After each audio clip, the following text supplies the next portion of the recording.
Health care নাও দর্শকদের নমস্কার, শুভেচ্ছা ও প্রীতি।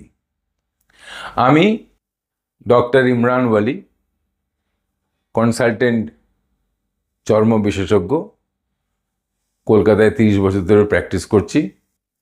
আজকে যে টপিকটা আপনাদের সামনে নিয়ে এসেছি খুবই কমন, কিন্তু খুব ইন্টারেস্টিং, এবং আমি চেষ্টা করব যতটা সিম্পলভাবে এটাকে বলা। এটাকে বলে পিম্পল, কি ব্রণ, কি হিন্দিতে মুহাসা বলে। এটা খুব একটা ইরিটেটিং সমস্যা, কিন্তু মানুষ আমি দেখেছি ডিপ্রেশনে চলে যায়, মানুষের সেলফ কনফিডেন্স কমে যায়। এই ব্রণটা কি, যেটাকে ইংলিশে বলে অ্যাকনি, অ্যাকনি ভালগ্যারিস। ভালগ্যারিস মানে ভালগার, মানে দেখতে খারাপ, ঠিক আছে? আচ্ছা, এটা একটা গ্ল্যান্ড আছে যেটা আমাদের মুখে আছে, আমাদের চেস্টে আছে, আমাদের আপার আর্মসে আছে, আর আমাদের ব্যাকে আছে, আপার ব্যাক।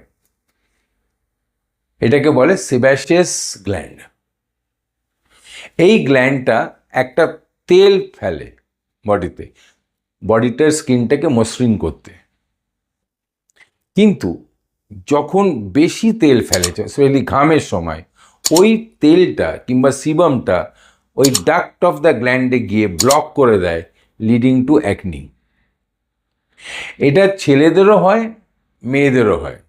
এটা টিনেজার টাইম থেকে দেখা যায়, যে পিউবার্টি টাইম থেকে, যখন পিউবার্টিক চেঞ্জেস হচ্ছে, নানা রকম চেঞ্জেস হচ্ছে, biological changes, physiological changes, mental changes, ছেলেদেরও হচ্ছে, মেয়েদেরও হচ্ছে।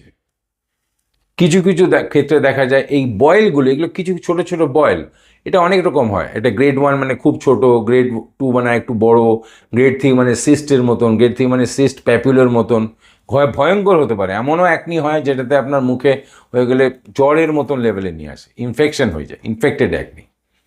অ্যাকনির অনেক রকম ভাগ আছে, এর মধ্যে যেতে চাই না। মেন থিং হচ্ছে যে এটাকে ওরম করে প্রিভেন্ট করা যায় না, কেন এটা একটা নর্মাল ন্যাচারাল প্রসেস, এবং acne billions of people all over the world suffer. এটাতে কোনো রেস রেস্ট্রিকশন নেই। প্রথম কথা হচ্ছে যে অ্যাকনি যদি হয়, মুখটা পরিষ্কার রাখতে হবে, মুখটা ধুতে হবে রেগুলার। সে আপনি সাবান দিয়ে ধোন কি ফেস ওয়াশ দিয়ে ধোন, মুখটা রেগুলার ধুতে হবে। শ্যাম্পু রেগুলার করতে হবে। যাদের খুব ড্যান্ড্রাফ হয় তাদেরও দেখা যায় কি অ্যাকনি হয়। এটা কিন্তু খুব কমন। প্রবলেমটা ওখানে না, প্রবলেমটা এটা হচ্ছে খুব মেন্টালি ডিস্টার্বিং হয়ে যায়, স্পেশালি যখন ভাবুন একটা ইয়াং ছেলে কি ইয়াং মেয়ের অন্য বন্ধুরা ওদেরকে ইচ্ছা করে পোক করে কিংবা টিটকিরি মারে, সেটা আরও আমাদের কাছে এত আসে যারা একদম মেন্টালি পড়াশোনা বন্ধ হয়ে যায়, ডিপ্রেশনে চলে যায়। তো প্রথম কথা, যখন কেউ আসে আমাদের কাছে, আমরা স্পেশালি টিনেজার্স, আর অ্যাকনি কিন্তু আপনার চলে 40-45 বছর অবধিও আমরা অ্যাকনি দেখেছি। এই না যে অ্যাকনিটা আমরা যে সীমিত, যে 15 বছর টিনেজার গ্রুপ কিংবা পোস্ট টিনেজার, ওটা না, কিন্তু এটা অনেক দিন ধরে চলতে পারে। এটা একটা গ্ল্যান্ডুলার প্রবলেম, কিছুটা আপনার ইয়ের প্রবলেম, জেনেটিক আছে। জেনেটিক মানে ভাবুন ফ্যামিলিতে কারো হয়েছে, স্পেশালি মায়েদের ও সামথিং, ট্রান্সমিটেড টু দ্য ছেলে কি টু দ্য মেয়ে। এটা আমাদের common bread and butter actually. 10টা পেশেন্টের মধ্যে 4টে অ্যাকনি তো হবেই, it's a common problem. So এই অয়েলি স্কিনের জন্য হলো, গ্ল্যান্ডুলার ইররেকশনালিটি তো হলো, আপনার নানা রকম হরমোনাল চেঞ্জেসও হলো, এবং এটাতে ক্লিনিং আপটা করতে হয়, ফেস ওয়াশ রেগুলার করতে হয়। ধুলোবালি যেমনি ঘর থেকে বাইরে থেকে ঘরে এলেন, এখানে আমাদের যেরকম এনভায়রনমেন্ট, সেখানে অনেক পলিউশন আছে, সেটা থেকে ক্লিন রাখতে হয়। ক্লিনজিং লোশনস ইউজ করতে হয়, ঠিক আছে? ফেস ওয়াশ ভালো করে ইউজ করতে হয়, এইগুলো করতে হয়। এটার সঙ্গে সঙ্গে আবার যেটা যেটা যদিও অ্যাকনি ডাইরেক্টলি খাবারের সঙ্গে লিঙ্ক নেই, বাট তাও healthy food habit, lot of water. আমি কিন্তু সবসময় খাবার মানে হেলদি ফুড হ্যাবিটের উপরে এমফাসাইজ করি, এমন কি and proper slip also. Stress কিন্তু অ্যাকনি বাড়ায়, আ লট অফ স্ট্রেস আমরা দেখেছি, ইমোশনাল স্ট্রেসে অ্যাকনিটা খুব হয়। এই না যে ইমোশনাল স্ট্রেসেই অ্যাকনি হবে, বাট স্ট্রেসে অ্যাকনি। অ্যান্ড অ্যাকনি কিন্তু বাই অ্যান্ড লার্জ পেটের সঙ্গে খুব একটা লিঙ্ক নেই। অনেকে বলে যে হয়তো পেট ক্লিয়ার হচ্ছে না বলে অ্যাকনি হচ্ছে, এটা না।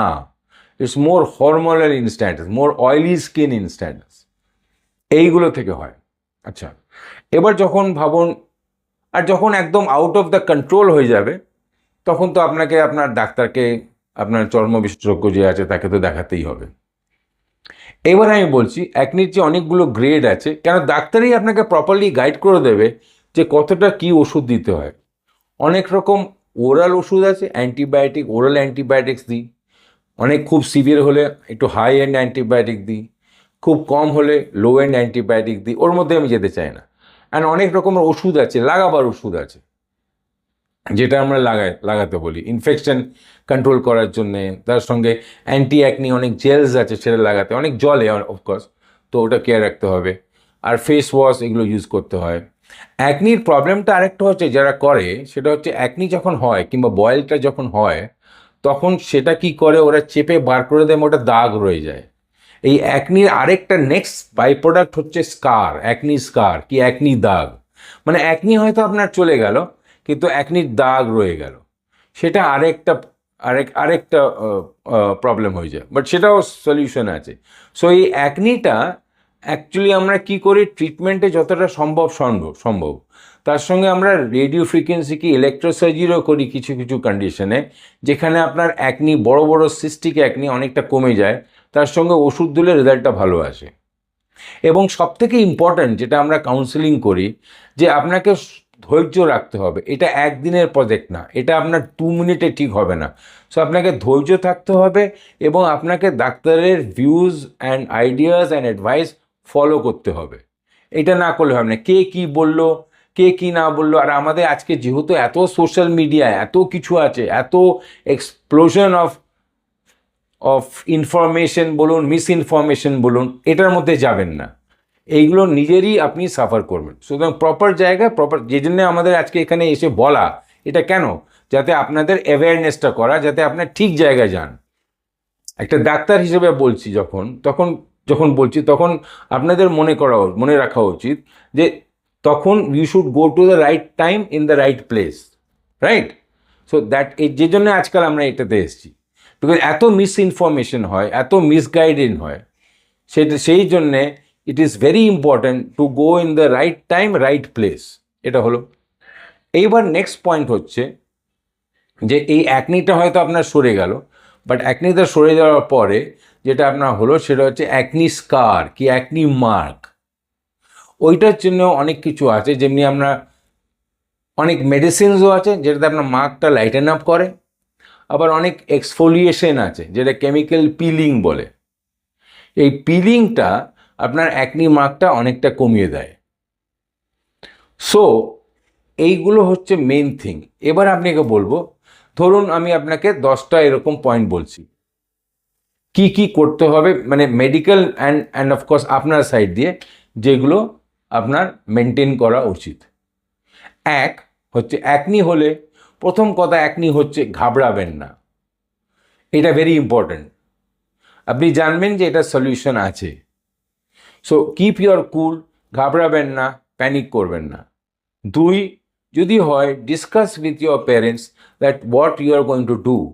সো ওরা definitely they will give you the advice of going to the right place. 2, 3, এটার সঙ্গে ডায়েটের কোনো লিঙ্ক নেই ঠিকই, কিন্তু ফুডটা আমি অ্যাডভাইস করি, ফুড কিংবা লাইফস্টাইলটা always proper and balanced and discipline থাকা উচিত। লট অফ ওয়াটার, আপনি স্কিনটাকে হাইড্রেট করে রাখবেন, আপনি রেগুলার শ্যাম্পু করবেন।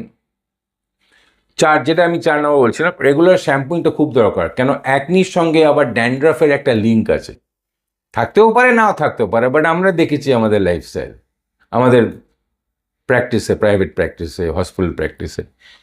তো এটা ইম্পর্ট্যান্ট। ভালো প্রপার শ্যাম্পু সিলেক্ট করবেন। শ্যাম্পু করার পরে নেক্সট 5, প্রপার কন্ডিশনার ইউজ করবেন। কন্ডিশনারও ইম্পর্ট্যান্ট, যাতে চুলটা থাকে। ট্রাই টু অ্যাভয়েড যতটা পারবেন ডাস্ট, কিন্তু এটা তো সম্ভব না, আমাদের সবাইকে যেতে হয়। আমরা আজকাল সবাই কাজ করি, সবাই অডিও ভিজুয়ালে কাজ করছি, বাইরে কাজ করছি, মাঠে কাজ করছি। So they are lot of things. Sunscreen use করবেন যেটাতে ম্যাট ফিনিশ আছে, যেটাতে অয়েল কন্টেন্ট কম আছে। ওয়াটার ওরিয়েন্টেড হাইড্রেটেড অনেক লোশনস আছে, জেলস আছে, যেটা ওয়াটার মানে বেস, মানে শুকিয়ে যাবে, অনেক আছে যেগুলো আপনি লাগালে শুকিয়ে যাবে, কোটিংটা রেখে দেয়, ঠিক আছে। স্ক্র্যাচিং করবেন না অ্যাকনিতে, স্ক্র্যাচিং করলে কিন্তু দাগ রয়ে যায়, প্রথম বুঝবেন না কিন্তু ওই দাগটা অনেক অনেক দিন থাকে, এটা ভেরি ইম্পর্টেন্ট। তারপরে নেক্সট মোস্ট ইম্পর্টেন্ট পয়েন্ট হচ্ছে যে এবার যেটা হলো যে ভাবুন আপনার রয়ে যাচ্ছে অ্যাকনিটা, তখন আপনি কারো কাছে গেলেন, সে আপনাকে কনসাল্ট করলো, আপনার হরমোনাল স্ট্যাটাসটা দেখলো, অনেক রকম ব্লাড টেস্ট আছে যেগুলো দেখতে হয়, সেগুলো দেখে বোঝা যায় যে অ্যাকনি দিয়ে অনেক হরমোনাল ইমব্যালেন্সে হয়, এটা স্ট্রেস লেভেলে অ্যাকনি বাড়ে, এটা তো ফ্যাক্ট পুরো, হিউজ অ্যামাউন্ট অফ স্ট্রেসে অ্যাকনি বাড়ে। তারপরে খুব হট স্পাইসি ফুড খাবেন না, ভেরি হট স্পাইসি ফুড খেলে আপনার কিন্তু ডেফিনেটলি, বিকজ ইনডাইরেক্টলি কীরকম হয় যে আপনার অয়েলি স্কিনের মধ্যে অয়েল যেটা আছে ওটা আবার ডাক্টে চলে গিয়ে ব্লক করে দেয়, মানে ব্লকিং, যেটা এমনি রাস্তা ব্লকিং হয় ওরকম ব্লক করে দেয়, অ্যাকনি হয়ে যায়।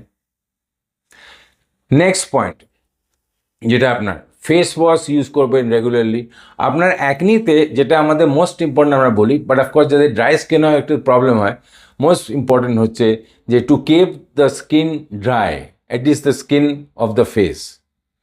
Oil is the enemy of a person suffering from acne, ঠিক আছে, ওকে। এবার যখন আপনি গেলেন তখন আমরা ব্লাড টেস্ট হলো, নেক্সট পয়েন্ট আপনার যেভাবে অ্যাসেস করে করে তারপরে আপনার ট্রিটমেন্টটা স্টার্ট হলো, ওয়েদার ওরাল অর টপিক্যাল। অনেক সময় আমরা লাগাবার ওষুধ অনেক রকম আছে, antibiotic, topical cream, anti acne gels আছে যেটা হালকাভাবে লাগাতে হয়, একদিন ছেড়ে ছেড়ে কি রোজ লাগাতে হয়। যদি ওটাতে না যায় তখন ওরাল মেডিসিন আমরা খাই। সো এইগুলো দেখতে হবে। নেক্সট পয়েন্ট হচ্ছে যে আপনার in general good sleep is also very important. And last but not the least is to have a free and healthy mind. এটা খুব ইম্পর্টেন্ট দ্যাট আপনার কোনো প্রবলেম না যে আপনি ঠিক হয়ে যাবেন, and that is the end of the story. And কেউ যদি আপনাকে বায়াস করে দেয়, আপনি you will not get bias বাদে। আশা করি খুব ভালো লাগলো, ভালো থাকবেন, সুস্থ থাকবেন, নমস্কার।